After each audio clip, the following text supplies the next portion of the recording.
¿Qué tal amigos del Círculo de Cine? Miguel Contreras Torres, bienvenidos a la sesión número 11 de este seminario de lectura que estamos dedicando al libro Cómo acercarse al cine de Leonardo García Tsao. Este libro publicado por el Consejo Nacional para la Cultura y las Artes, el Gobierno del Estado de Querétaro y la editorial Limusa en una primera edición del año 1989, en el que estamos dando continuidad a la revisión de este libro. En particular, el día de hoy lo dedicaremos a revisar parte del capítulo número 5 que tiene que ver con el cine mexicano. Aquí será interesante también escuchar sus comentarios, sus opiniones respecto a el contexto mexicano, si han visto, por supuesto, algunas de estas películas que cita el libro. En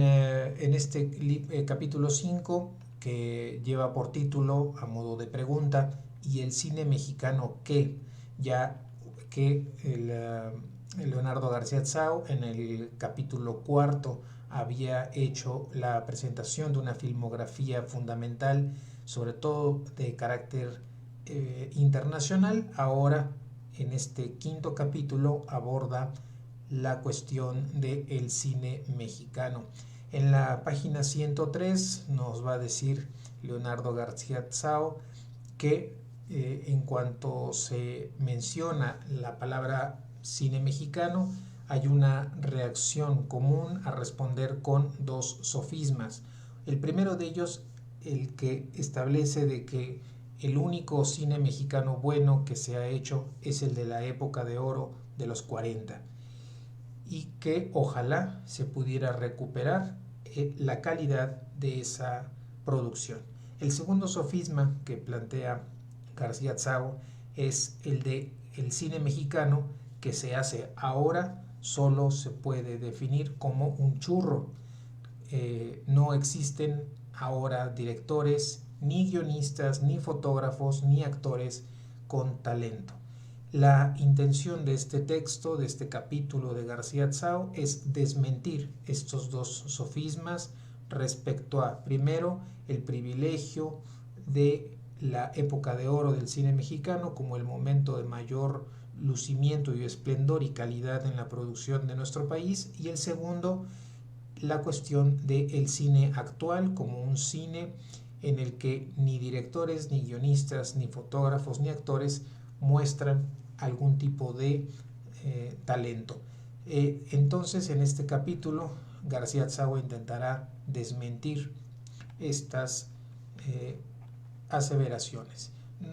Dice García Tsao que no hay duda que evidentemente los años 40 fueron muy importantes para el cine mexicano y que fueron muchas las películas ya clásicas que se filmaron en esa época, pero también que es un periodo más inspirado de los directores como Emilio Fernández, Julio Bracho, Alejandro Galindo, Juan Bustillo Oro,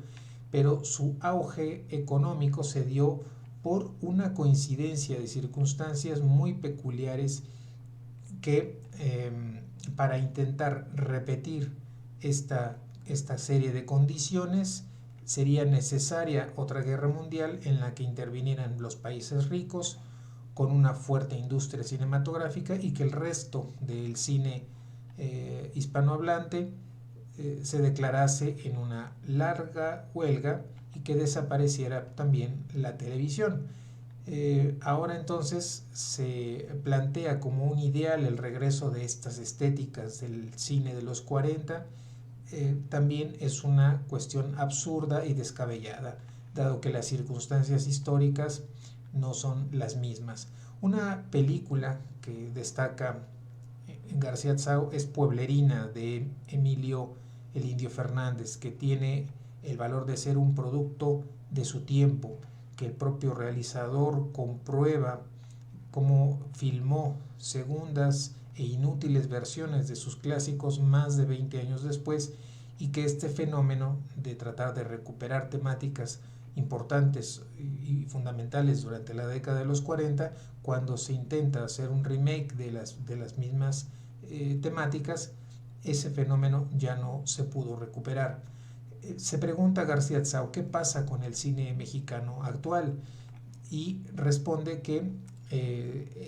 para él es claro que el cine está en una crisis, que es una crisis que ha durado tanto que ya se ha normalizado. Por otro lado, el único cine que encuentra a un público masivo es el de las producciones privadas, el cine de ficheras, de albañiles, de narcotraficantes, contrabandistas fronterizos, es decir, película que García Tsao en la página 104 considera basura degradante, que habla de el poco respeto que los responsables tienen hacia su oficio y hacia el público, y que constituye el 90% de la producción anual. Hay que recordar que este texto está publicado y está planteado en un año antes de la década de los 90, es decir, es un libro de 1989. Continúa García Tsao diciéndonos que por este lado no se ve soluciones. Entonces también habla de cómo el 10% restante de esta producción corresponde a un poco de cine que ya presenta cierta ambición, cierto aliento que se produce en México, y es el que va a encontrar obstáculos en todos sus ámbitos de existencia, es decir, desde su producción hasta la exhibición. Cómo es que año tras año los cineastas han demostrado también su talento, no solamente dentro de una industria, sino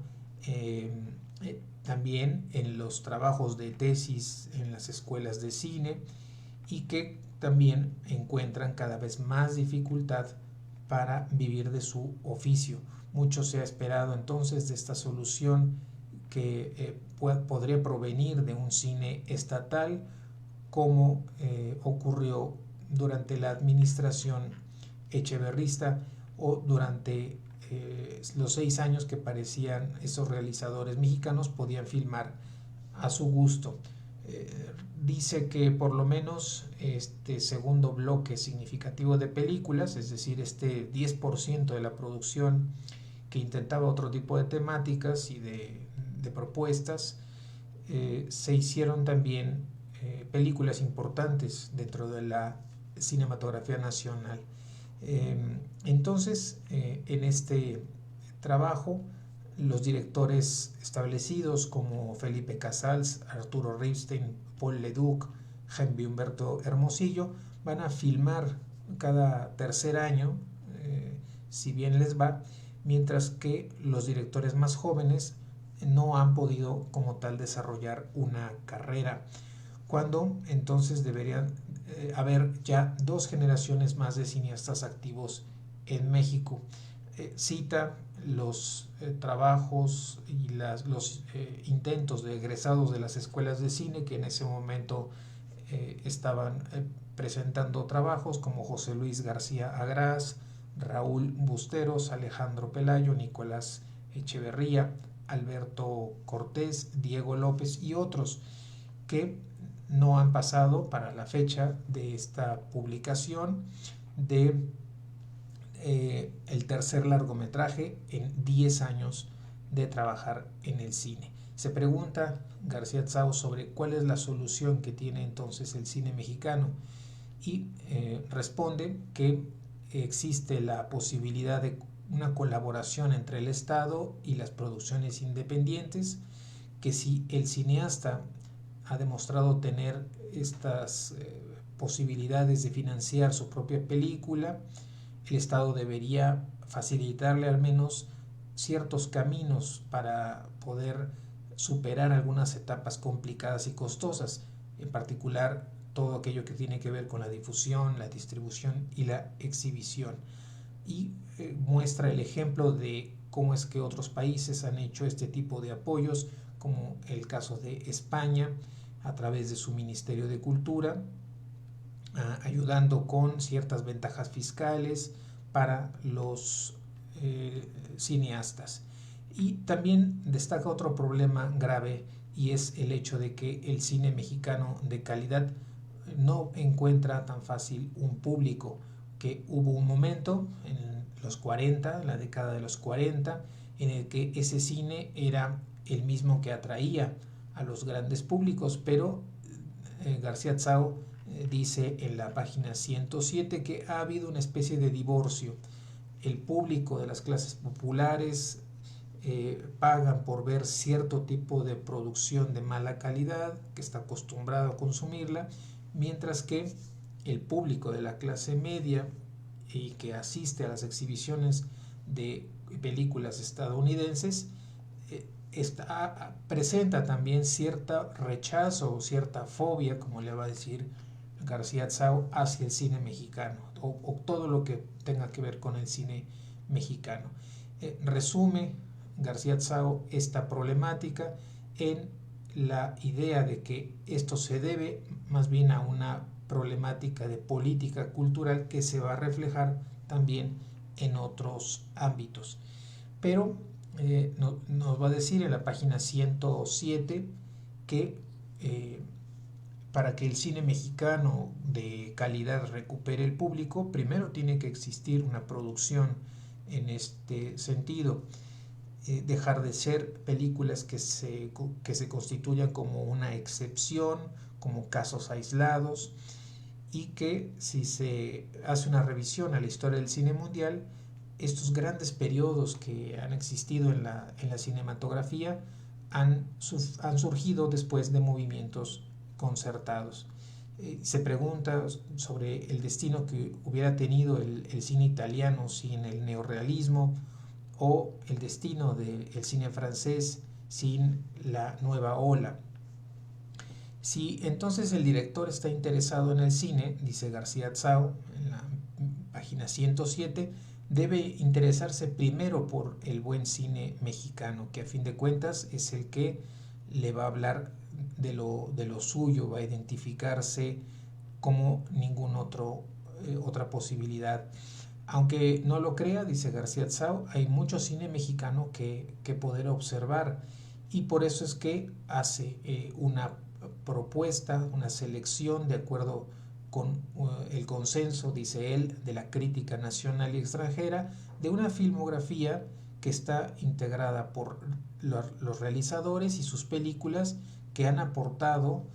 ya sea una visión, un estilo, un testimonio o simplemente una promesa de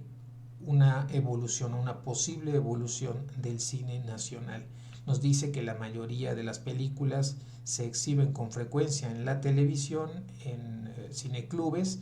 y que nos invitan a observarlas. Esta está en la página 108, en la que él va a comenzar a hacer una relación de algunas de las películas y de los directores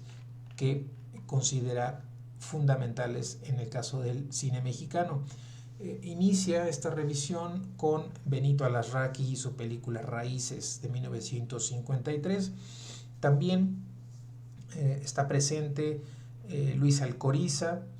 que aunque nace en España, se nacionaliza mexicano y hace importantes contribuciones. Está Tlayucan de 1961, hay que recordar que esta película está ambientada en una zona rural en donde se va a poner en juego una cuestión de salud del protagonista, del hijo del protagonista, y cómo es que a través de una de las perlas que decoran a una figura religiosa en el pueblo, él se ve obligado, orillado, digamos, a robar esta perla para poder solventar los gastos de la atención médica de su hijo, y cómo es que va a empezar ahí también a haber una serie de confusiones en esta interesante comedia de Luis Alcoriza. Después vendría Tiburoneros del 65, Tarahumara, y la gran obra de Luis Alcoriza, Mecánica Nacional de 1971, donde plantea un gran mosaico de la sociedad mexicana de la época. También recupera la mención de Presagio del 74 y Lo que importa es vivir de 1987. Sigue en este listado hablando de Raúl Araiza, del cual nos habla de su cita la película Cascabel de 1976 y En la trampa de 1978. También figura en esta lista Alfonso Arau con El águila descalza o Calzón sin inspector. José Borr también con películas como Luponini de Chicago del 35, Marihuana, el monstruo verde del 36. Otro autor que cita es Alberto Bojorquez con su película Los meses y los días de 1970 y lo mejor de Teresa del 76, y también cita Retrato de una mujer casada de 1979. Continúa con esta lista José Bolaños con su película La soldadera de 1966. También está presente Arkady Beutler con La mujer del puerto, una película realmente interesante de 1933, y Águila o Sol del año del 37. Continúa la lista Julio Bracho con películas como Ay, qué tiempo, señor Don Simón de 1941, Historia de un gran amor de 1942, Distinto Amanecer, una película realmente imperdible de Julio Bracho de 1943, La sombra del caudillo de 1960, aunque no autorizada para su exhibición. Aquí hay que tomar en consideración que cuando se publica el libro en el 89 aún no estaba liberada la producción o la observación, la exhibición de La sombra del caudillo, que ahora podemos ya disfrutar. También continúa la lista con Luis Buñuel, con películas como Los olvidados de 1950, Susana de ese mismo año, Subida al cielo del 51, La ilusión viaja en tranvía de 1953, Nazarín del 58, Viridiana del 61, El ángel exterminador de 1962. Continúa esta lista con Raúl Busteros con la película Redondo de 1985, Juan Bustillo Oro con películas que está citando en esta lista, En tiempo de Don Porfirio de 1939, Ahí está el detalle, que tiene como protagonista a Cantinflas, una película de 1940, México de mis recuerdos de 1943 o Canaima del 45. También está consignado en esta lista, la página 108, Jaime Casillas con sus películas Pasajeros en Tránsito de 1976 o Memoriales Perdidos de 1984. Continúa la lista con citando a Felipe Casals, destaca entre otras películas Emiliano Zapata del 70, Canoa 1975, El Apando, por supuesto, que es fundamental, del 76, Las Poquianchis de ese mismo año, y Bajo la metralla de 1982. También Rafael Corquidi con película como Deseos de 1971, Alberto Cortés con su película Amor a la vuelta de la esquina 1985, Bussi Cortés con la película El secreto de Romelia de 1988, la presencia también de Nicolás Echeverría con Niño Fidencio, el taumaturgo de Espinazo de 1980. Continúa la lista con la presencia de José Estrada con películas como Los Indolentes de 1977, entre otras. Luis Estrada, de la cual García Tsao cita Camino largo a Tijuana de 1988. También la importante figura de Emilio Fernández con las películas Flor Silvestre de 1943, María Candelaria también de ese mismo año, Enamorada de 1946, Salón México de el 48, con Pueblerina, que también es de ese mismo año, y Víctimas del Pecado de 1950. Continúa en esta lista Jorge Fons con sus películas Trampas de Amor del 68, Tú, Yo y Nosotros de 1970, el tercer episodio de la película Fe, Esperanza y Caridad de 1973 y Los Albañiles de 1976. También está presente en esta lista Fernando de Fuentes con películas como El compadre Mendoza de 1933, Vámonos con Pancho Villa del año 35, Allá en el Rancho Grande de 1936 o La Sandunga también del año 1937. Sigue esta lista en la página 110 con la presencia de Alejandro Galindo, un director que hay que decir se formó también en Estados Unidos y que presenta películas aquí como Campeón sin Corona de 1945, Esquina Bajan del 48, Una familia de tantas, que es una película realmente interesante de 1948, Hay lugar para dos de ese mismo año, Doña Perfecta, también una película realmente con actuaciones muy destacadas, y Espaldas Mojadas de 1953, que aborda el tema de la migración de México hacia Estados Unidos para buscar mejores condiciones de vida y todo el periplo que tienen que hacer, todas las circunstancias que tienen que llevar estas personas para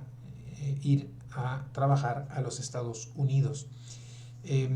También está presente en esta lista la obra La Fórmula Secreta de Rubén Gámez, una película de 1965,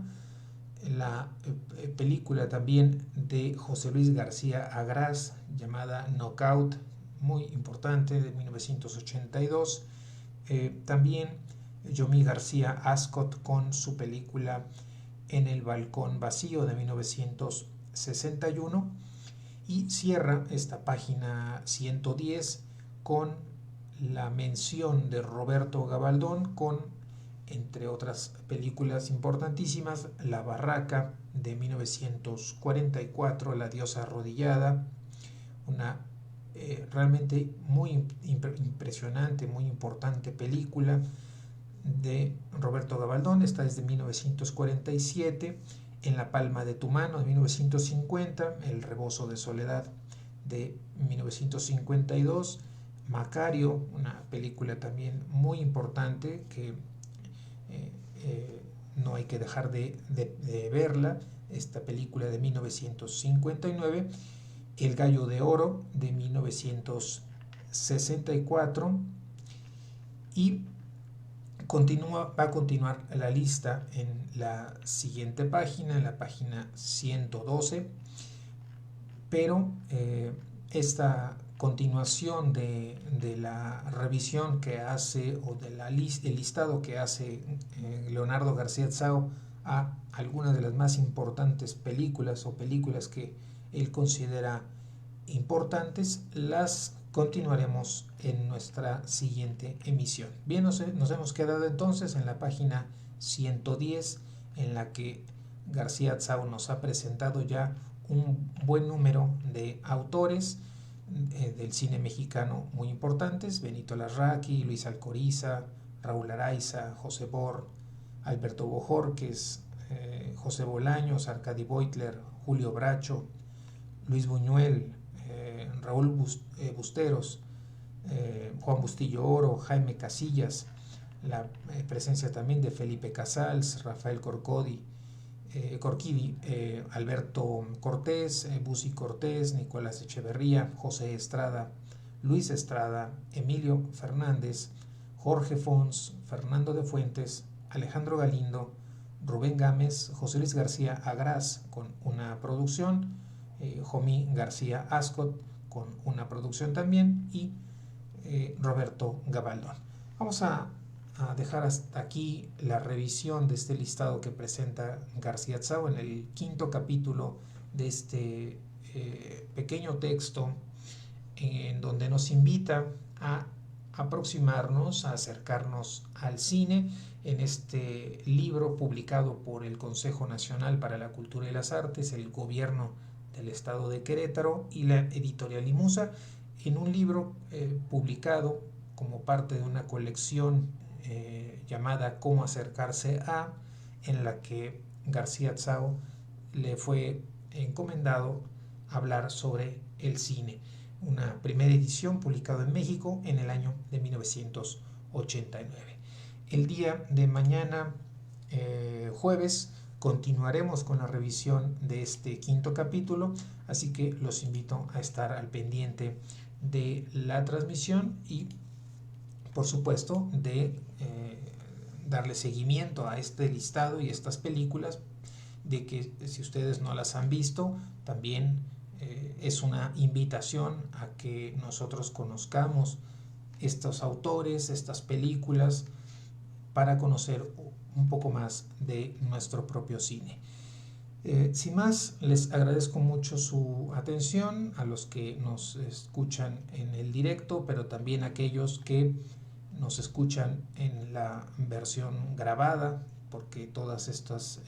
ediciones, todas estas sesiones se quedan grabadas y alojadas en el carrete de videos de la página del Círculo de Cine Miguel Contreras Torres. Así que va un saludo para todos ustedes, que tengan una excelente noche y nos escuchamos el día de mañana, 9 de la noche, para continuar con el seminario. Muchas gracias y hasta mañana.